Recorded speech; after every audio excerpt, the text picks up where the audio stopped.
Hi, I'm Frankie Picasso, co-founder of G Woman Media. In our G Woman magazine, Gutsy Issue, 6 extraordinary women share the boldest, bravest decisions they've ever made, moments that changed the trajectory of their lives. But a few lines in print can never hold the full story. So we invited each woman to join us here, face to face, to go deeper into the risk, the courage, the fear, the power, and the transformation behind their gutsy moment. This is the Gutsy Six interview expanded, where the women behind the quotes come alive in a G Woman Media original. Welcome to the Gutsy Six interviews expanded, a G Woman Media original. Today, we are spotlighting a woman whose courage and resilience have inspired women around the world. Sandra Beck is a best-selling author, radio host, philanthropist, and the president of Beck Multimedia. She's coached women to transform their lives, taught thousands to build businesses from home, and she built her own virtual empire as a single mom of 2. Through shows like Military Mom Talk Radio, Motherhood Talk Radio, Sandra has become a powerful voice for resilience, possibility, and women rising through adversity. Sandra, in the G Woman Gutsy issue, you shared a moment that changed everything. You wrote, 17 years ago, I made the gutsy decision to divorce my cheating husband, build my own business from the ground up, and work from home so I could raise my 2 boys and care for my veteran father until the day he died. And all of these years later, it's still the best decision I ever made. So today, we're going to go a little bit deeper into that moment.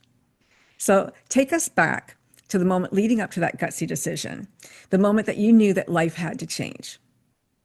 Okay, so I've got a 3-month-old, I've got a 2.5-year-old. My mom is dying of breast cancer. I'm trying to support my dad. And my ex-husband had moved out and was living with someone. And I was standing in my kitchen going, what am I doing? You know, I had a little birthday party for myself with my mom and dad and the kids. And my ex-husband moved out with his suitcases during the party, like made a big grand, exit. And I was like, what am I doing? And I looked at these 2 little boys, they both had these big blue eyes and they would look at me, so sweet and so innocent. And I thought, oh my God, what am I modeling? Like, I really did. I'm like, this is going to be their blueprint. Like, mom's a doormat, dad's living with someone else. Like, who stays in a marriage like this? And, I was the provider. I was the money. I was the one paying the bills. And I thought I was such a loser. Like, really, I mean, that's really what went through my mind. Like, how desperate am I that I'm going to stay in a marriage where my ex-husband's living with his girlfriend and then I'm paying the bills and raising the kids? Like, the kids deserved a mother who wasn't shrinking. And I don't know if any of you ever shrunk in your life. You shrink in relationships sometimes because you don't want your light to shine and obscure whoever your partner is if they feel bad. That was kind of what I was going through.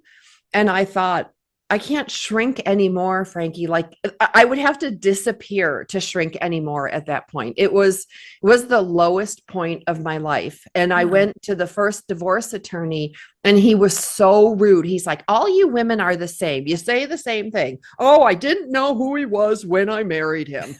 And I left like a huge, like, bawling ball of shame. Of course. And then it took me like 3 or 6 more months in order to go file again. So it wasn't pretty. It wasn't like a Lifetime movie. I didn't run out. I didn't have good hair. I didn't have anything. I was a hot mess. I was sweatpants. I had marker stains on my fingers because I was staying up all night editing manuscripts for publishers because it was something I could do from home and it paid well. Incredible, really. I mean, my next question was why, but we got the why. We know why you did it. Let's talk about the fear of it, though. You were facing divorce. Your mom was having breast cancer. You're raising the boys. You started a business from scratch. You're caring for your dad. It had to be scary. You were by yourself. Fear. The fear in those days was like someone lit a fire behind me. I could feel it in my back. I could feel it in my neck. I could feel it in my head. I think I went to bed with a headache every night for like 14 years, like not kidding. Wow. I was so tired. And when I thought about building something, it wasn't, what do I want to build? Like, what am I thinking? It was like, how do I pay this mortgage? I've got a mortgage that could choke a horse. And how do I pay for these kids? How do I help my dad? What can get me the most amount of money quickly that wasn't illegal, unethical, or immoral? Because I did have an offer. I have a great big house, and I did have an offer. It's California and it's Hollywood, from a porn company. They Wow. wanted to film, and they were going to pay me $10,000 a day. And I thought about it because I have a good kitchen that could be great for porn. Like, it's got a huge island. You can do lots of things on there. And we would have had to vacate for 10 days, and they would bring their own furniture in. But I just thought, I can't do it, and so I had to draw the line at certain things that I wouldn't do for money, but pretty much anything that wasn't illegal, unethical, or immoral, I did. That's incredible. And, usually my question would be, who is supporting you or who isn't supporting you through the fear? But when I look at your situation, you are somebody who runs to help others, but who was helping you? Was anybody helping you? Who was supporting you? People tried to support me in the way they could, but it was such a unique situation that so much of my life made people feel uncomfortable. Like, my husband left me. That makes a lot of women uncomfortable. Like, I'm their worst fear. Like, their Because husband you're gets up one attractive, day. you're blonde. What's her husband gonna, if you hang out with Oh, them? no, Not more that? like I represent their worst nightmare. Like, Oh, they have a couple kids, and they would say things to me like, I don't know how you survived. I don't know how you could do this. If my husband left me, I could. And I was like, eh. Like, as soon as I heard those things, I'm like, okay, next. well, don't you think wimp? Because You wimp? Why? no, it wasn't that. It was like, as long as people didn't feel sorry for me or Okay. didn't have that feeling of like, oh my God, this is happening to you. Cause like, my mom dies. Then I Right. move in my veteran, disabled, 80 something year old dad. And they're like, how much can this woman take? Yeah. And I got rid of the news. I got rid of TV because I didn't want anybody telling me I couldn't. And as long as I could stay in that space, Frankie, I could get up in the morning and do what I can do. And in the middle of the night, I was watching, my son had an earache, and we were watching Ninjago, which is this little Lego TV show. And it was like 2 a.m, and Sensei Wu, this little Lego figurine, comes in, and I'm probably getting it wrong, but basically how I remember it is, he said, what can you do today to get you to where you want to be? And I was in the middle of the night holding a kid with an earache, and I'm like, oh my God, it's speaking to me. The TV speaking to Sensei, me. thank you. Yes, thank you. And so I put that on a Post-it, and I still have that Post-it. And I just got up and I did what I could. Like, if the laundry didn't get done, I still felt like a hot mess, but if it didn't get done, oh well. And I did like 3 or 4 things, what had to be done today. And I just started with what had to be done, and then whatever else could get done. But helping, I had friends support, but there's really not a lot people can do for somebody like me, because there was everything.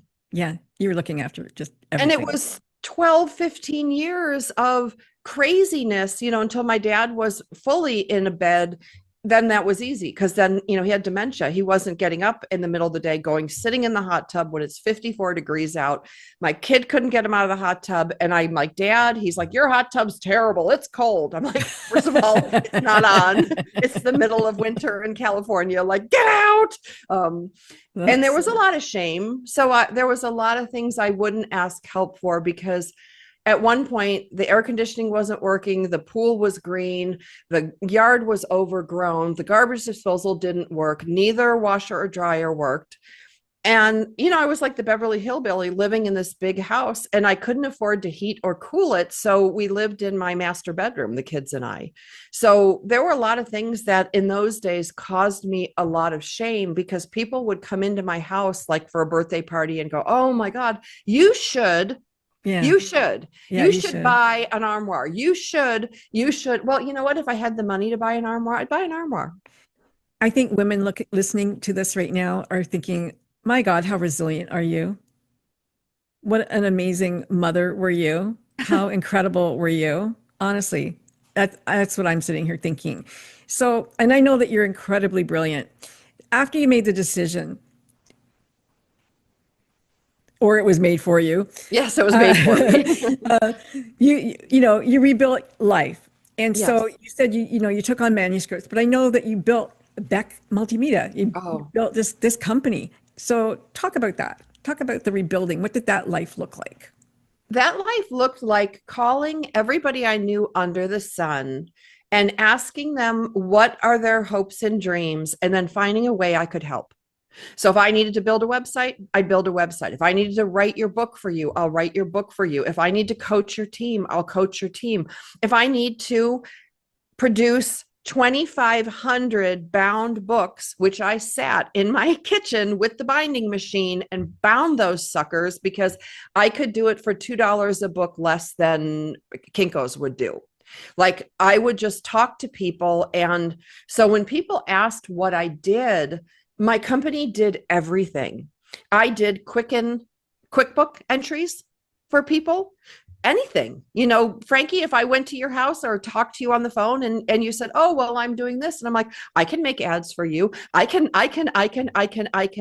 And so every day I just did what I could do to shove money into my account. And at the end of the month, I'd have like $41. I've had $181. Like I just pushed money in and money went out. And when you do that, you get a lot of skills. Well, I'm gonna tell a secret here. Okay. Sandra helped my show get to 2 million viewers. There you go. So there we go. There you Um, go. Oh yeah, my gosh. On those days, Frankie, I bought all these used computers and I created, I think, over 200 Twitter accounts, like Albany I Talk Radio, remember Buffalo that. Talk Radio. I took every city that through the whole world. And then I sat and wrote tweets and posted them. And the kids would be doing homework and I'd be posting tweets, posting tweets, posting tweets.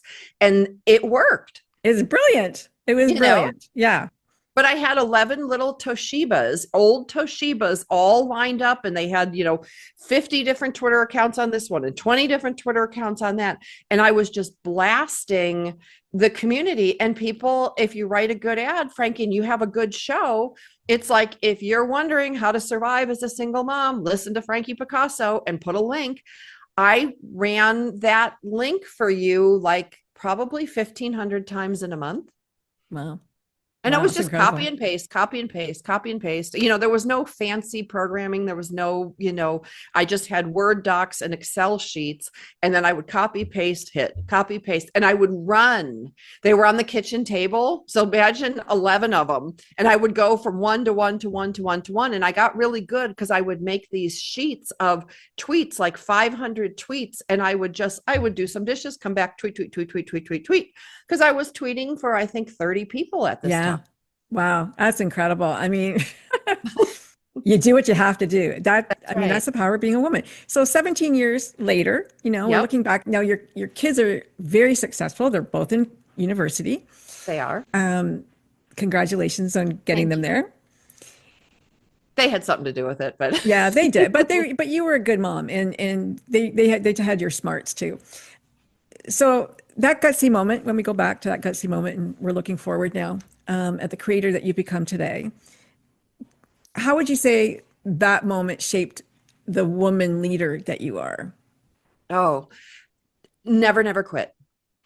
Like that's it. Like I don't care. I have all these good euphemisms like, oh, if you have a big project, how do you eat an elephant? One bite at a time. And if there's an obstacle in your way, how do you get over it? Like the Marine Corps taught me, like you can go to the left, go to the right, go under, you can blow it up, you can run through it. Like all these things that sounded so dumb when I was like in my 20s and 30s are now like what I live by, because never, never quit. I think it was Winston Churchill who said that. I'm not exactly Yeah, I sure, think it was. but I had a little bookmark my dad had given me that said never, never quit. And I'm like, whatever. And now I'm like, never, never quit. Like if something doesn't work, oh well, move on and move on quickly. Like the one thing that I think saved me and the biggest change that I made in my life is that when something goes wrong, I take only a few minutes to figure out why it went wrong. And then I go right to the solution. Because so many of my friends, so many of my clients, they spend so much time on the wrongness of something, the unfairness of something. Complaining of it. Yeah. Yeah. Or, and here's the thing, it is unfair. Okay, get over it. It doesn't help. Or, and I taught my kids, you can cry and do your homework.